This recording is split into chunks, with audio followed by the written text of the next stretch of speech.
Seja muito bem-vindo a mais um episódio do podcast A Palavra do Evangelho. No episódio de hoje, episódio 141, a gente vai dar continuidade ao nosso estudo bíblico em Tiago. Se você ainda não assistiu o nosso vídeo tanto de introdução ao livro de Tiago, quanto de fato a gente ter começado a estudar o primeiro capítulo, eu vou deixar esses dois vídeos aqui no card ou na descrição, independentemente de qual plataforma você esteja escutando ou assistindo esse vídeo. Mas eu recomendo que você assista depois que você assistir a esse, para que você consiga ter um conhecimento e uma compreensão maior daquilo que a gente vai falar no dia de hoje. Então vamos dar uma breve contextualizada, de forma muito resumida, muito sintetizada, daquilo que a gente aprendeu no último vídeo que a gente falou do primeiro capítulo do livro de Tiago. Então a primeira lição que a gente aprendeu no primeiro estudo foi de que nós devemos nos alegrar nas provações. Né? Deus espera que a gente faça isso. E a segunda coisa é de que as provações, elas produzem em nós virtudes quando nós enfrentamos a elas da forma correta, da forma que corresponde à vontade do Senhor. E a terceira e última coisa é de que Deus dá sabedoria a todo aquele que lhe pede com fé. Como eu já disse, isso aqui é assim o resumo do resumo, só para a gente conseguir continuar mesmo o estudo do capítulo 1, agora a partir do versículo 9, mas eu recomendo muito que você olhe os vídeos anteriores para que você tenha uma compreensão totalizada mesmo daquilo que a gente vai conversar hoje. Então a gente vai ver agora, a partir do versículo 9, de que ligado à sabedoria, Tiago vai continuar a exortar os seus irmãos em Cristo acerca da conduta cristã, de como que deve dar a nossa conduta. Então eu vou ler com vocês direto agora, né, do versículo 9 até o versículo 17, que é a passagem, né, são esses versículos que a gente vai estar estudando no dia de hoje. Diz assim, eu vou estar lendo na nova versão internacional, na NVI. O irmão de condição humilde deve orgulhar-se por causa da sua elevada posição. Já o rico deve orgulhar-se por causa da sua condição humilde, porque ele passará como a flor do campo. Pois o sol se levanta, traz o calor e seca a planta. Cai, então, a sua flor e a sua beleza é destruída. Da mesma forma, o rico murchará com os seus afazeres. Bem-aventurado o homem que persevera na provação, porque depois de aprovado receberá a coroa da vida que o Senhor prometeu aos que o amam. Quando alguém for tentado, jamais deverá dizer: estou sendo tentado por Deus, pois Deus não pode ser tentado pelo mal e a ninguém tenta. Cada um, porém, é tentado pelo seu próprio desejo, sendo por este arrastado e seduzido. Então, esse desejo, tendo sido concebido, dá à luz o pecado, e o pecado, uma vez consumado, gera a morte. Meus amados irmãos, não se enganem. Toda boa dádiva e todo dom perfeito vem do alto e desce do Pai das luzes, que não muda como sombras inconstantes. Então, a gente encontra aqui que no versículo 9, Tiago vai falar acerca do irmão de condição humilde, de que ele deve se orgulhar por causa da sua elevada posição. E se a gente olhar para esse texto com os olhos terrenos, digamos assim, com os olhos materiais, a gente vai se perguntar, né, mas que elevada posição tem um irmão que não tem uma condição financeira muito favorável, digamos assim?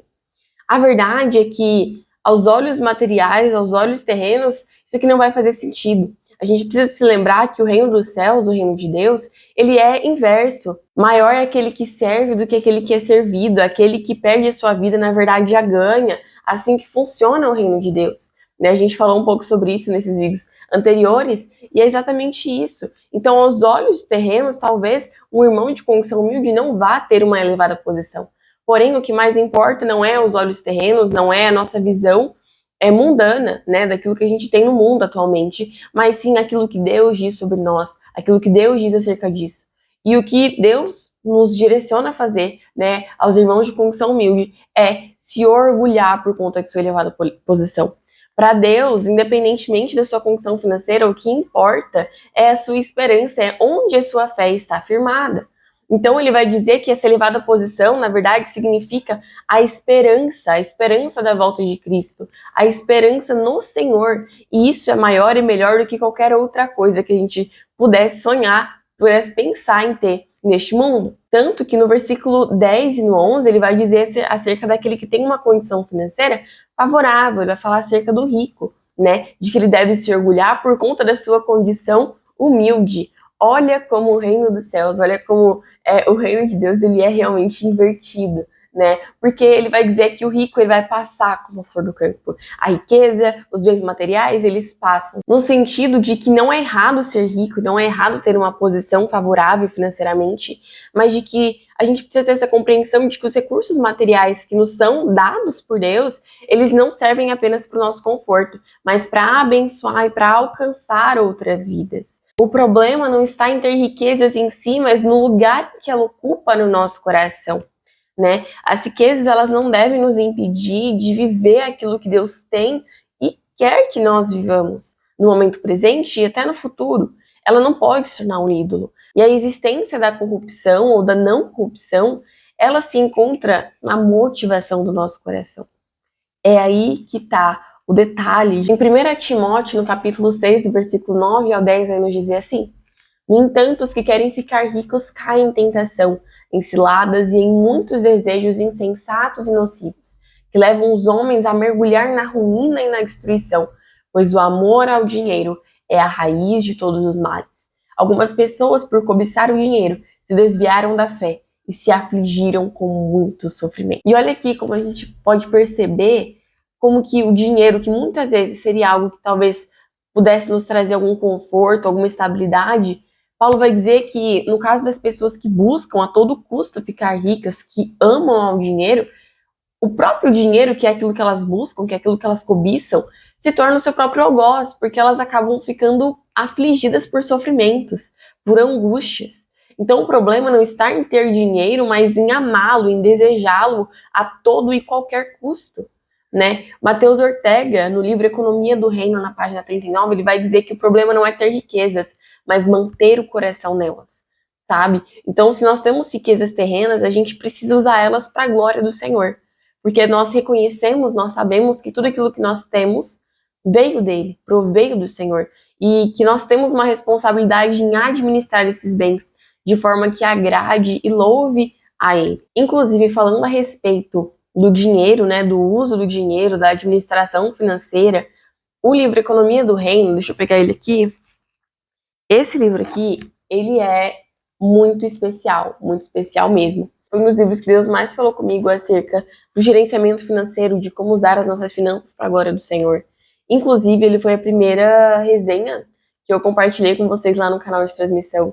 Se você não sabe o que é o canal de transmissão, é um canal que a gente tem no WhatsApp e que eu compartilho por lá resenhas de livros, das leituras que eu faço. Eu compartilho por lá guias de estudo, que inclusive a galera que faz parte já tá com o guia de estudo desse capítulo, dessa passagem de Tiago em mãos, para ir acompanhando ao longo desse vídeo. Eu compartilho devocionais e muitas outras coisas. Então, se você tem interesse em receber isso no seu WhatsApp, acesse o link aqui na descrição para você ter acesso e fazer parte disso também. Lembrando que é gratuito, não tem custo nenhum para você. É exatamente isso. As riquezas, elas não devem ocupar o primeiro lugar do nosso coração.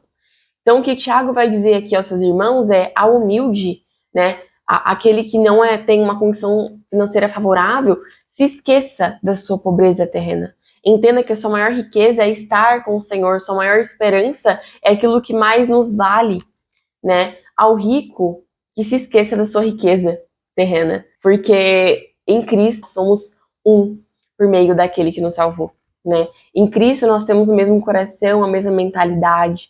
E aqui a gente precisa se lembrar daquilo que Paulo diz em 1 Coríntios 15, 19.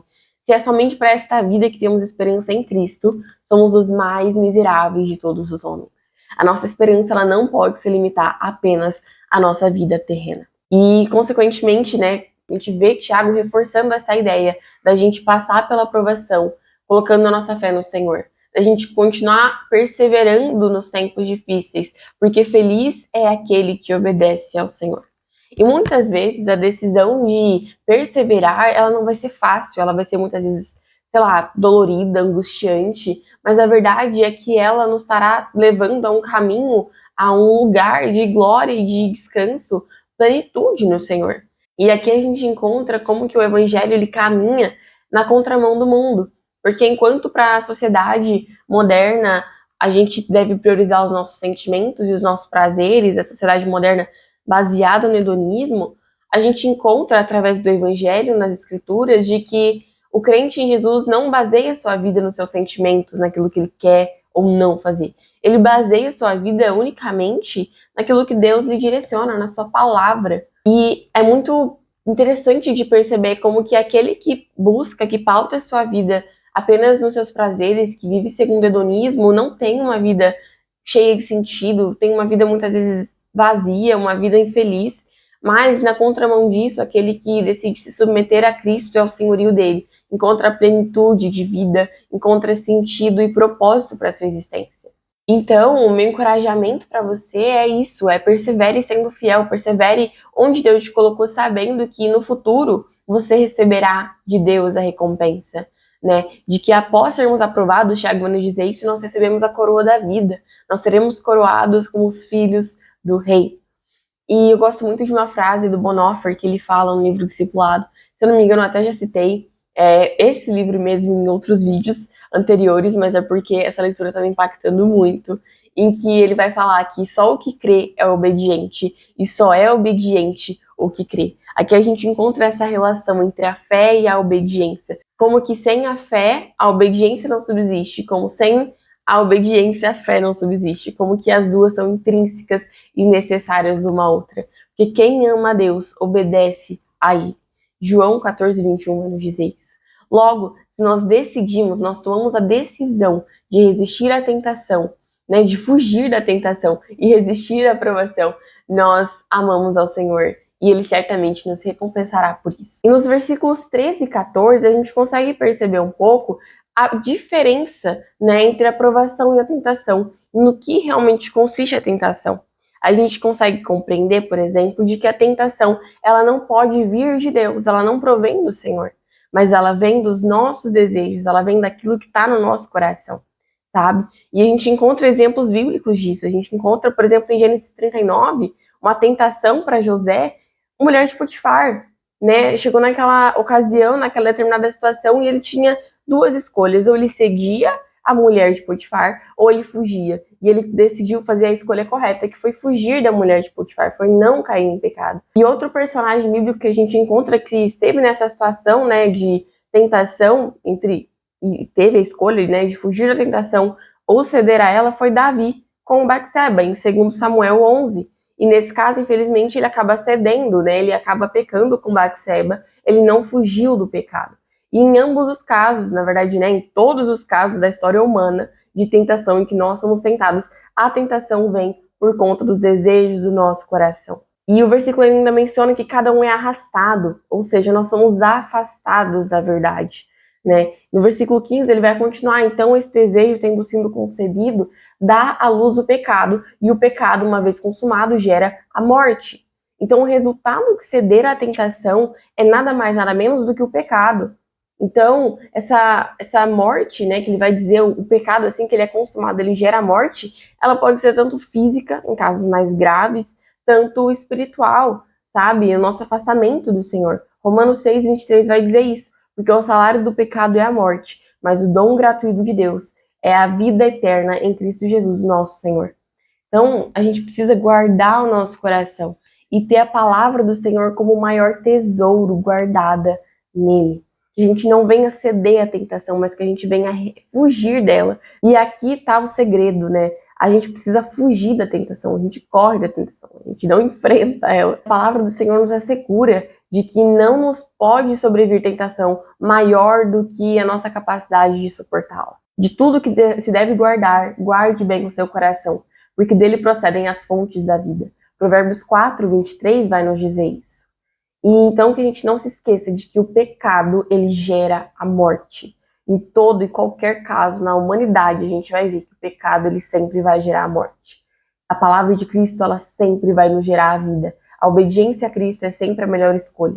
Muitas vezes a gente tende a ser soberbo e achar que fazer do nosso jeito é melhor, de que vai dar certo, mas não, ninguém consegue se opor à vontade do Senhor, ninguém consegue se opor aos princípios que já foram estabelecidos por Ele desde o início da humanidade.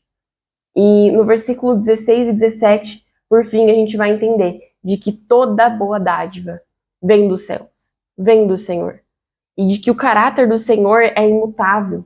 O Pai das luzes, ele não muda com sombras inconstantes, ele é fidedigno, e é justamente por isso que a gente pode confiar nele.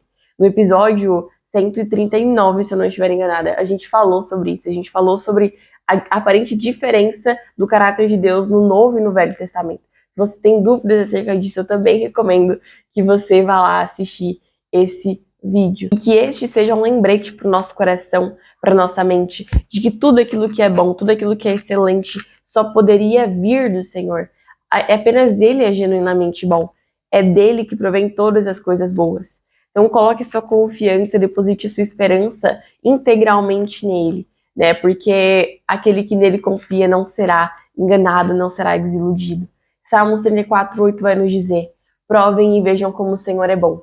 Bem-aventurado o homem que nele se refugia. Esse foi o episódio de hoje e eu espero que tenha te edificado de alguma forma. Eu gostaria de te convidar a compartilhar, a mandar esse episódio para mais alguém, para que esse alguém também seja edificado, para que o evangelho chegue cada vez mais longe. E se você foi edificado, se esse conteúdo abençoou a sua vida, por favor, comente aqui embaixo de que forma que esse conteúdo te abençoou, se ele esclareceu dúvidas que você talvez tinha. E, por favor, meu último pedido é dê um like, curta esse vídeo também, para que o algoritmo entenda que esse vídeo é um conteúdo bom, relevante, que precisa ser compartilhado. Muito obrigada por estar comigo até aqui e eu te encontro no próximo episódio. Eu te encontro lá.